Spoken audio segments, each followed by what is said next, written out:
Neglect up against Netherlands in the round of 16 tie at the FIFA Under-17 World Cup. 6 round of 16 places up for grabs as the UEFA Champions League resumes for match day 4. And the Philadelphia 76ers winning start to the NBA season is snapped at 5 by the Suns. My name is Dave Giamoto Ingo. Welcome to Sports Express, brought to you by MTN. Thanks for joining us for Tuesday's edition of Sports Express, brought to you by MTN. We start off with the international newsreel. Here's Pedro Peter. Thank you, Deji. We start off with athletics, where the World Anti-Doping Agency WADA has revealed that it will investigate all athletes who trained under band coach Alberto Salazar during the Nike Oregon Project program. The 61-year-old American, a former coach of Britain's Mo Farah, was handed a 4-year ban by the U.S. Anti-Doping Agency USADA after being found guilty of doping violations, with WADA President Craig Reedy insisting the body will look into the operations of Salazar and his athletes. Salazar has said he will appeal against the ban. To tennis, former British number 1 Tim Henman is set to make a return to the sport as he will captain Team Great Britain at the inaugural ATP Cup in Australia in January 2020. The 45-year-old, who retired from active tennis in 2007, has accepted an invitation from the country's top male players, led by 3-time major winner Andy Murray, to be in charge of the side who will compete at the £11.8 million event Down Under. The 11-day ATP Cup was set up by the men's tour as a rival to the more historic Davis Cup, which has been on for 119 years. Still on tennis, 4-time Grand Slam winner Kim Clijsters has pushed back her return to the courts due to injury. The 36-year-old Belgian, who retired twice in 2007 and 2012, revealed she will not be able to compete in January as she continues rehabilitation and treatment for a knee injury. As a former world number 1, Clijsters is eligible for unlimited wildcards at the WTA tournament and will need to play 3 events or earn 10 points in order to establish a ranking.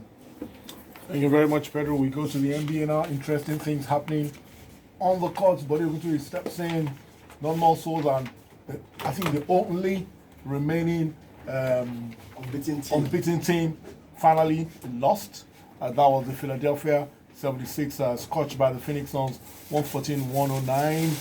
Devin Booker had 40 points. Al Horford 32 points in that losing effort for the 76ers. But are you surprised the 76ers came up with this kind of streak at the start of the season? Given the way they've been playing, DG, I'm not surprised. I think they're now 5-2. If I'm not wrong, they've won 3 of their games so far. But I feel that if the Sixers have had Joel Embiid, they probably were able to pull this out of the fire. But suspension for his part in the fracas, altercation. Minnesota Timberwolves. So, but like I said, the Suns have been playing well. They are not like the Suns we saw last season. That's what doesn't get left and right. Kenneth Oubre has brought a lot to the table since he was traded to the Blazers for Trevor Ariza, and of course, you know that their main man, what's his name now? He will do what he does every time and give them points. So for me, the Suns probably one of the teams to look out for the Jaguars. I'm not saying they get to the playoffs, but a lot of teams will get to finish this season and discover that it's not business as usual. Okay. Other results from the NBA: Houston Rockets defeated Memphis Grizzlies 107-100. James Harden had 44 points. Slow start, but I think he's picked up from there. Washington Wizards 115, Detroit 99. Brooklyn Nets over New Orleans Pelicans 135-124. Kyrie Irving had 39 points in the Milwaukee Bucks. Defeated Minnesota 134-106. Giannis 34 points and 15 rebounds for the Bucks. And Golden State Warriors won. They are now 2-5. Game ended about a couple of minutes ago. Golden State over Portland 127-118. Golden State suffering a lot of injuries, but hey, they pulled this one out, buddy. Yes, they did, and they are 41st pick last season, if I'm not wrong. Pascal, I think he scored 36 points in this game. Yeah, Eric Pascal 36 points and 13 rebounds. 13 rebounds. It's looking to be quite a big for the first big game. I think he scored 25 points again in their game against the Pistons in the last game against the Pistons. But more importantly for the fans, they won the first game in their new arena. But I am shocked that Blazers lost to these Warriors. The Warriors have been playing no defense, but now I think it is sinking in that look. We have to work hard. We're on our own. Yeah. Our answers won't be available. So A good move for Warriors. I hope they pick it up from here. But I think their next we'll see how they play their next game. Okay. That's the direction that they're gonna go. Let's wait for that. Nigerian Sporting is next. Golden Eagles in action tonight. We're back after this. As a big boy. Welcome back.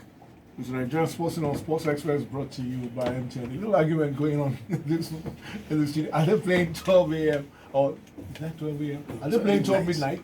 12 midnight, Or, yes. yeah, 12 midnight. 12 midnight this night. Tuesday/Wednesday. Okay, all right. You get up. All right, so what is the Golden Eagles? For me, I think a lot of the criticism has been a bit overboard. If you ask me, because I feel, honestly, I feel at this level, it's not about winning. No. Honestly, it's not about winning. It's about No, discovering see, talent. We're not going to win every time. I'm glad you put it that way. Yes. See, at this level, there should be team play. Mm. Now, if at this level we have players running that goes themselves, not passing to each other, there's a problem. You know what I think? I think he is being too tactical for this level.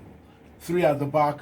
You know, the formation they're trying to play, the guys don't have a deep understanding of Exactly. it. That's what I think. And therein lies the problem. That's what I think. It's not a criticism of the team, it's a criticism of the system. Yes. You're making them play. Yeah. Look, if at this stage you're looking to see these young men develop, then you don't shackle them that much. Let them just go and enjoy themselves.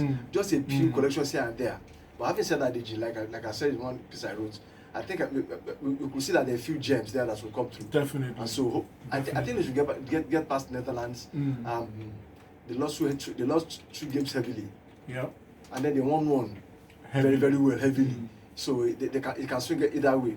I'm thinking that maybe they win against the USA, like giving them a boost. So it's up to us.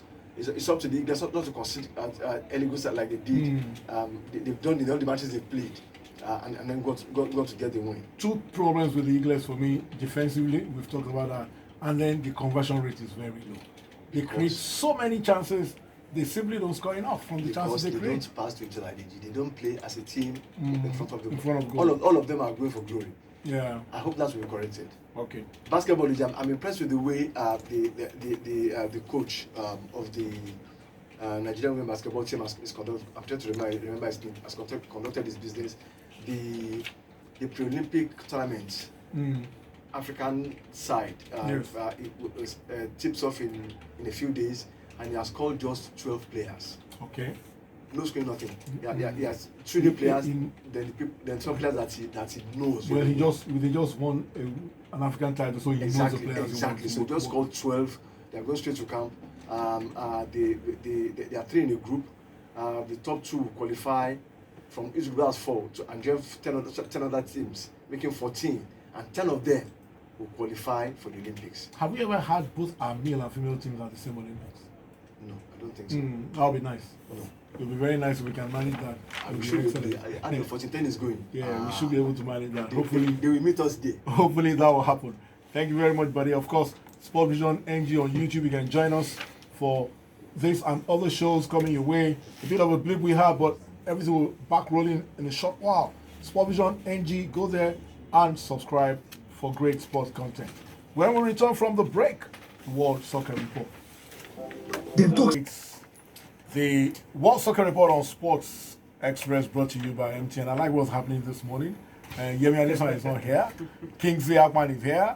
Kingsley is always fond of harassing Yemi for his team of the week. So let's see what Kingsley will come up with on his team of the week, being a Tuesday. And after that, we go to the matches in the UEFA Champions League tonight. So Kingsley, I'm all ears.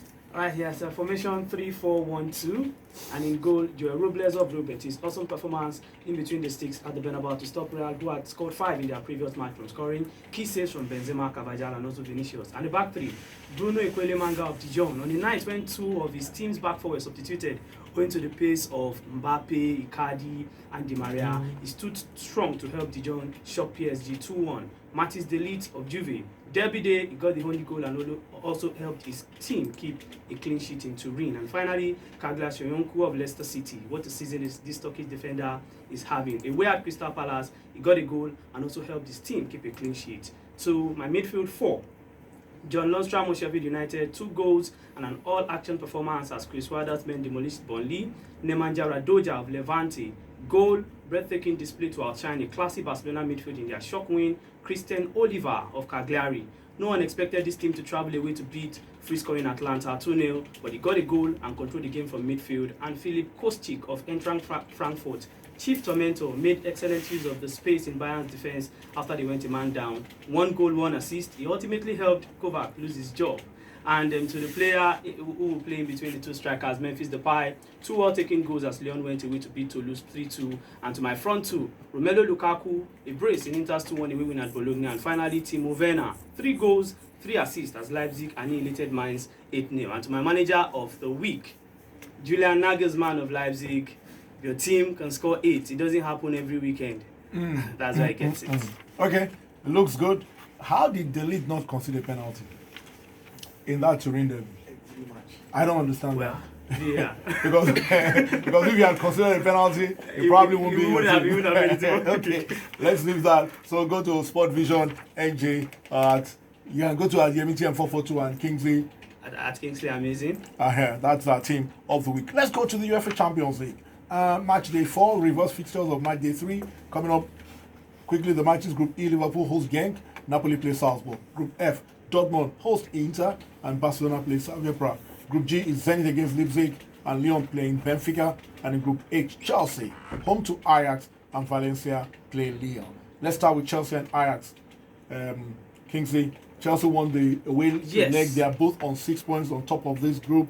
You feel that it's a great chance for one of them to streak ahead. So you think... and before Chelsea went to Ajax to defeat the Dutch side, Ajax had not lost any game yet, and that's even the only match they have lost this season. They're not even considered a goal in the Champions League. Yes, so I feel that maybe Frank Lampard, you now understand this team very well. Pulisic is playing well, Tammy Abraham is getting goals, Mason Mount and goal. If Chelsea can get a victory here, I think he'll put them in good stead to qualify, because if they lose at home, the next round of games, they are traveling to Valencia. Yeah, and that's not a given. Yes, that is not a good ground. Remembering that Valencia defeated them at Stamford Bridge. So Chelsea, we hear Kante and Barkley might come back into the team. It's a good time, no big injury worries. So I think Frank Lampard has enough. But you look at this Ajax side, they can beat any team, even at their own backyard. So it should be a good time. Okay, let's go to Group F. Dortmund against Inter. Inter won the reverse fixture a couple of weeks ago. You feel Dortmund will try and get back. Barcelona have a great chance, because if Barcelona can win handsomely, they might qualify tonight. So Dortmund against Inter, you feel is a battle for second spot. Yes, and Lucien Favre would have seen what happened to Niko Kovac over the weekend. If he loses at home to Inter Milan, where they might not qualify for the Champions League knockout stage, maybe he also might go. But we hear Marco Reus was out injured last weekend, but they have Paco Alcácer back. They will bring back Jadon Sancho and also Torgan Hazard. Enough quality in attack, but Inter should have enough defensively to make this end in a draw. Should be interesting. Thank you very much, Kingsley. Best of the rest from athletics. A very unfortunate story. Dutch 400 meters athlete Madia Gafor has been sentenced to 8.5 years in prison after she was found guilty of drug smuggling and trafficking.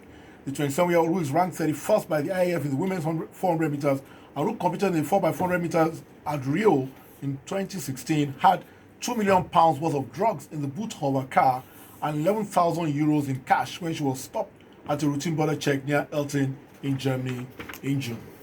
Hope lessons will be learned. My name is Dave Giamatto, and thanks for your time. Good morning.